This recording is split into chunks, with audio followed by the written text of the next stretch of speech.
Shares of Tesla, they're tanking to start 2024. They're down more than 25% now. And some analysts getting a bit nervous. The latest, the team at Daiwa Capital Markets downgrading Tesla to neutral with issues surrounding CEO Elon Musk piling up. Our next guest just says he's lightened his Tesla position substantially over the last 6 months. Joining us now is Ross Gerber at Kawasaki Wealth and...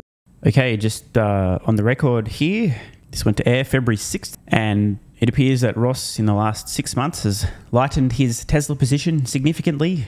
Somewhere, let's call it around the $250, maybe a little bit less per share range, meaning with a market cap, call it $750 billion or less. Just wanted to put this on the record now so I can revisit it in a few years. While Ross has been crying a lot and dumping, but mainly just crying, I've been buying. Investment Management CEO. Ross, it is always good to see you. So maybe I'll start there, Ross. The team at Daiwa, as we mentioned, they downgrade Tesla to neutral, Ross, and they're telling their clients corporate governance concerns aggravating already tough financial conditions in 2024. So they're getting a bit cautious. What do you think of that take, Ross? You agree with it? Yeah, I mean, there's just a list of concerns that's just one of them, and probably one of the least important of the concerns, considering the rapidly declining earning estimates and the lack of any transparency of what Tesla sales will be this year. And so, you know, Tesla went from a very fast growing company with lots of potential to now basically, you know, sort of almost like stalling and, you know, really stuck almost desperately trying to sell their vehicles now. And, you know, it's really problematic because I think it's all self-inflicted. You know, Tesla's a great company with a CEO. Ross, of course, is absolutely correct, as we can see on screen now. Any potential challenges selling through existing volume, causing Tesla earnings estimates to temporarily decline, totally self-inflicted. Wait, why are there unprecedented rate increases on screen right now? That's weird. I have to fire my editor. I don't know why this is showing right now. Back to Ross. Who is, you know, severely conflicted is the nicest way to put it. So, Ross, you know, you guys have lightened your load in terms of how many shares you own, but you still own a lot of shares. So I'm just, you know, what keeps the faith when you're looking at Tesla here? What keeps you in this stock? There's a big universe of stocks out there. So what keeps you in this one? Well, you have to look at our situation. We bought Tesla at $3 a share. So for us, it's all profit. So every time I sell Tesla, for many of my clients, there's a tax consequence of up to 30% of that profit. So, you know, that's something we have to really consider when we're selling the stock. Now, many of our clients do have it in retirement accounts like IRA accounts, which gives us a lot more flexibility. But it's really about what allocation is right for our clients. And Tesla was our largest holding for a very long time. But when, you know, it really started with the anti-Semitic comments and we had clients calling to sell their Tesla stock who are now very happy. Here we go. So there were no anti-Semitic comments. This has been discussed in great detail. Elon Musk did call out some activist organizations. I've covered this before. I won't revisit again, but I will just point out, if you hear anybody claim that Elon Musk is anti-Semitic or has said anything anti-Semitic, you're hearing from an NPC whose brain doesn't work. Their emotions took over. They can't read, can't think, and cannot comprehend the English language. Now, it's obvious that Gerber Kawasaki has a lot of NPC clients who believe the fake news. I mean, they are based in California, so I'm not surprised. But butthurt clients believing lies in the media does not make something true. Happy because they sold more like at $250 a share. And, you know, we continued to believe that Elon is eroding the value of the brand. And so we continued to sell the stock where appropriate to get it down to an allocation where we're at now, which is around 3% in our ETF GK, and for clients around 3 to 4%, depending on their situation. Now, we do have some, you know, Tesla fanatic clients that, you know, don't want to give up their stock, but it's hurting people a lot this year. And finally, the cost of Elon's behavior is really hurting shareholders. And it's really unfortunate because the reason we're holding the stock is the long-term potential of Tesla is immense. So, you know, it's this catch-22. Wait, so hang on. Don't they have a fiduciary responsibility to their clients? He just said the long-term potential of Tesla is immense, as in Tesla, the company. The long-term potential of the company, whose stock they own and have been dumping in the last 6 months in the GK fund and on behalf of clients with their consent. Immense future prospects, but selling the stock because Elon bad?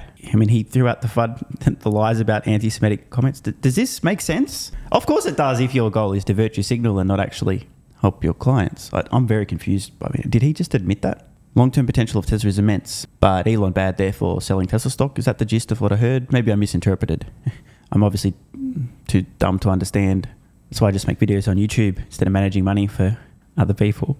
And Ross, when you say that Elon Musk is eroding the brand, I'm just interested because a lot of people, Ross, when they think of Tesla, they think Musk. And when they think Musk, they think Tesla. I mean, they think of him as just foundational. Are you suggesting you'd like him to sort of exit stage right here? No, I mean, really, it's just to shut up. I mean, he spends his weekend just railing on immigrants and the immigration issue, and he himself. Oh, for fuck's sake. God, I just can't. What an absolute fucking moron. This is disingenuous, dishonest. It's just despicable from Ross. Musk has been reasonably pointing out that right now, the southern border in the US adjoining Mexico is completely insecure. There is a flood of illegal, not legal, illegal immigration. People illegally coming to the United States, flooding over the border. Millions of them. Unprecedented rates. The media is covering this up. These people, mostly, by the way, are not from Mexico. They're coming to Mexico because they know they can walk right the fuck over, essentially have their name taken down and told, you need to appear in this location in 3 years from now. Don't disappear. Make sure you turn up. Bye. And off they go. This is a problem. As somebody who wants to legally immigrate to the United States, and believe me, the process is arduous to say the least. It's completely insane right now that it will be much easier for me to fly to Mexico, pay the cartel $10,000 and walk myself over the border. Ross has just insinuated that Musk is railing against immigration, not making the distinction with illegal immigration, to suggest that he has a problem with people immigrating to the United States, and then gone on to suggest Musk himself's an immigrant. Like, why would he be? This is just so dishonest and deceptive. The behavior of a snake. We're going to listen to that again. I must have misheard. Surely Ross didn't just suggest this. And this is the kind of comment you'd hear from somebody in politics in the United States who's received a message that Elon bad. Age right here? No, I mean, really, it's just to shut up. I mean, he spends his weekend just railing on immigrants and the immigration issue, and he himself being an immigrant, and the perception of somebody who's intelligent who can get an H-1B visa, saying that people who don't have educations don't deserve to be in this country is really. Oh my God, what an absolute fucking slimeball. That's it, man. I cannot deal. This is so dishonest. I cannot believe what I'm hearing. This is heinous. The fuck is wrong with this guy? It's quite clear at this point Ross is out to do reputational harm to Elon Musk. This is extremely dishonest and deceptive. I can't believe what I'm hearing. It looks like a deep fake. I mean, this is outrageous. What the fuck, Ross? Musk is 1,000% pro legal immigration. It's got nothing to do with skill levels and education. It's got to do with legality. There is a legal means for people to immigrate to the United States of America. And there's also an illegal backdoor for anybody to just pay the Mexican cartels to walk across the southern border, which millions of people have done during this current administration. I just can't believe the dishonesty of Ross Gerber here. This is despicable. And how dare he say this stuff? Really not a way to sell cars, especially in a state like California, its biggest market, where Tesla sales are down year over year. One must finally accept the reality that Elon's, white supremacist motivations is absolutely.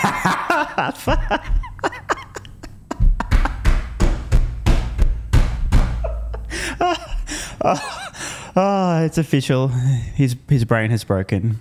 It's over for Ross. An empty shell of a man. I don't know.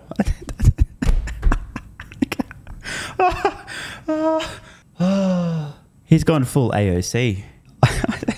I just can't even comment. I'm going to rewind that and play again and mute my mic so you don't hear me laughing and coughing to death.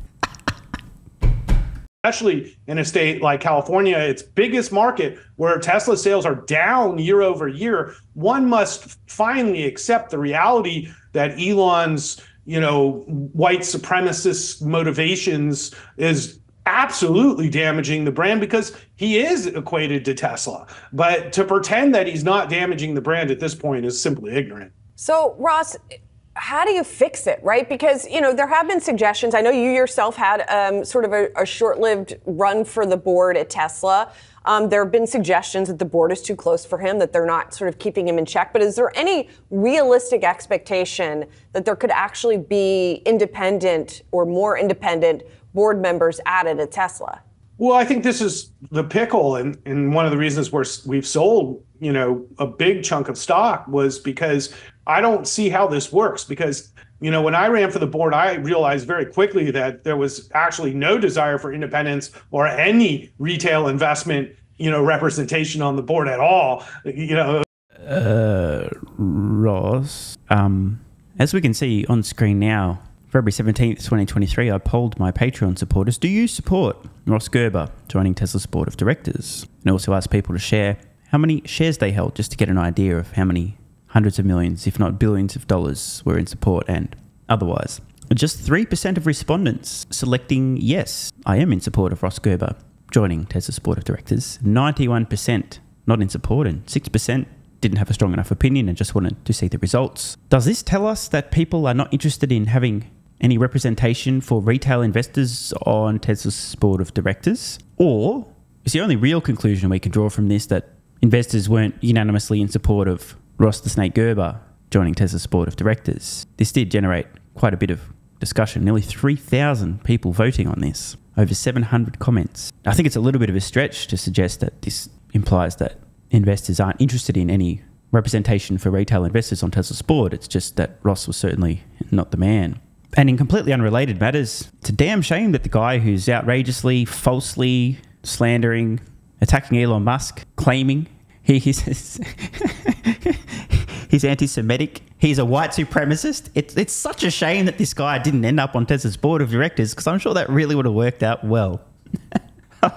Holy fuck. I got to say, I feel bad.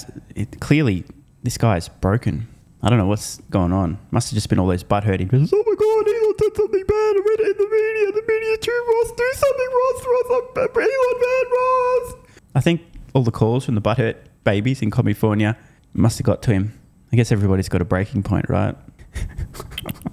I was like, this is definitely not a welcome wagon, And so, I got out of it, and now I've decided to sell some of my stock, because I think that's what investors have to do when the company and the board isn't going to behave in the best interest of its shareholders, which it's really behaving in the best interest of one of its shareholders and not the other 87%.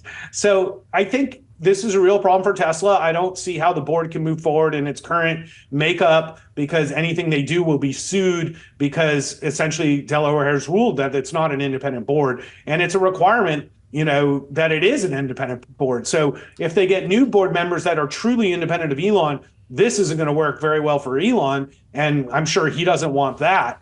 And, I want to make it very clear, it's not my goal to be on the board of Tesla. I'm done with that. I have no desire at all. And nor is it my goal to see Elon leave Tesla. My goal is for Elon to leave Twitter and to go back to Tesla. He needs to get off Twitter and stop making his outrageous opinions known to the public on a daily basis and go back to his job as CEO of Tesla.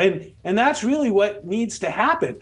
And so I'm very shocked to hear somebody who exists in the California bubble, who quite clearly leans relatively far to the political left, wishing for somebody to self-censor, to suppress their opinions, their thoughts and their ideas, to oppose discussion, the sharing of ideas, the highlighting of problems and issues. I'm very, very surprised that Ross wants Elon to just shut the fuck up. Shocking. Totally unpredictable. Who could have seen this coming?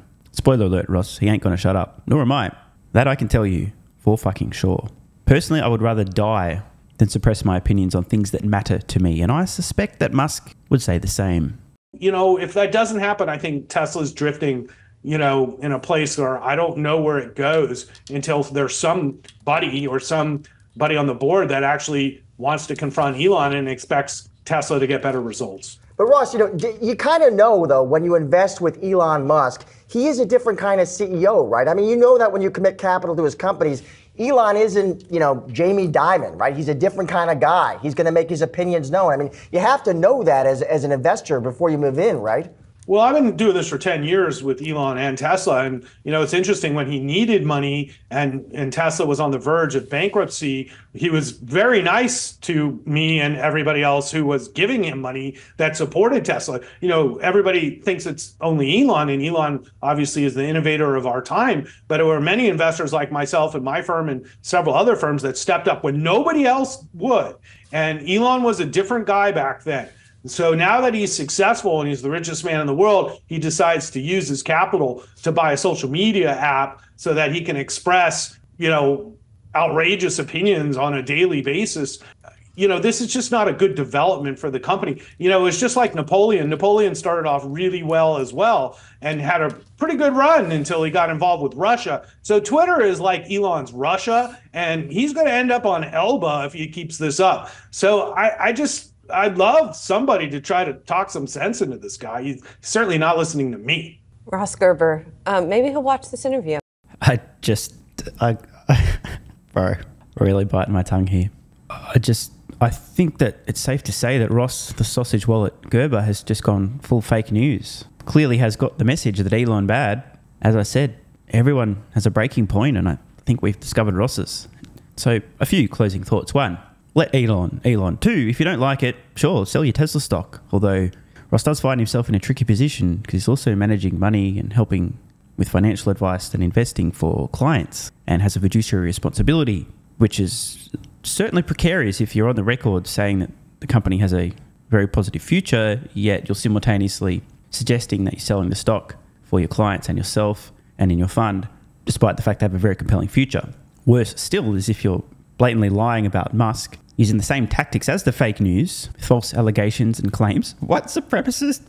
What the fuck, dude? All I can say, Ross, is please don't let the door hit you on the way out. And just like to address the men in the room, which makes up about 95% of the audience. If I ever catch any of you turds suggesting, requesting, or demanding that another person suppress their thoughts, their opinions, and their ideas, especially on things that matter to them, any possible respect I could have held for you will immediately and permanently evaporate. Pathetic. Want more content? Early access? Bunch of perks? Click the links in the pinned comment. AG1 has given me a massive, meaningful boost in energy, allowing me to do a lot more every day, including using my brain more and using my body more. I highly recommend you guys and girls check it out. It's an excellent way to fill in nutritional gaps. It's got 75 high-quality vitamins, minerals, and whole food source nutrients, plus prebiotics and probiotics and digestive enzymes and adaptogens to help you deal with stress. Plus, if you click the link in the pinned comment or head to drinkag1.com/SMR, you can get yourself a 1-year free supply of vitamin D3 and K2. But don't take my word for it. Here's what some of you guys and girls have to say. AG1 has changed my life. I was, as you described, treating myself like a circus, ate like trash, rarely exercised, used alcohol as a stress crutch, cannabis also. AG1 is what gave me the kick in the ass, got me back to the gym, motivated me to do more for myself, family, my business, etc. Keep doing what you do. Now, I know there's some skeptics, the same kind of people who think Elon Musk is a fraud, reading this going, what do you thought? There's no way that's possible, bro. It must be a placebo effect. Believe it or not, this is a recurring theme. If you give your body everything it needs to feel and perform its best, including having a lot more energy, you'll need ways to use that energy. For me personally, that includes more exercise, moving my body more social activity, and more cognitively demanding tasks, including producing a ton of exclusive content over on Twitter and on Patreon, plus my daily YouTube uploads. The proof's in the pudding. On to another testimonial from a viewer of this channel. SMR, you asked me to provide feedback on AG1. Here it is. It has helped with mental acuity, stamina, and intestinal waste management.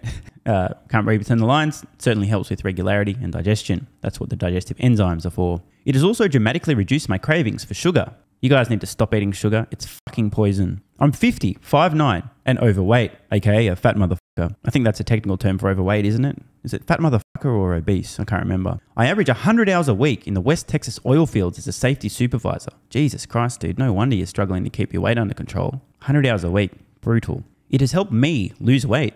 It is not an appetite suppressant. It can help fat people suppress cravings, and motivation to be healthier is critical for changing your diet. Love you, brother. Again, this is a great point and something people really don't seem to grasp. If you have more energy, everything becomes easier. It's like turning on easy mode for life. A few years ago, before I was taking AG1, my health was trash. I was struggling to get through the day, had afternoon fatigue. The last thing I wanted to do was either use my brain or move my body. Didn't have the energy. Now, my biggest struggle every day is figuring out ways to use that energy. I'm exercising way more, doing a lot more with my friends and family, and of course, my work output has increased substantially. And you can fact check me.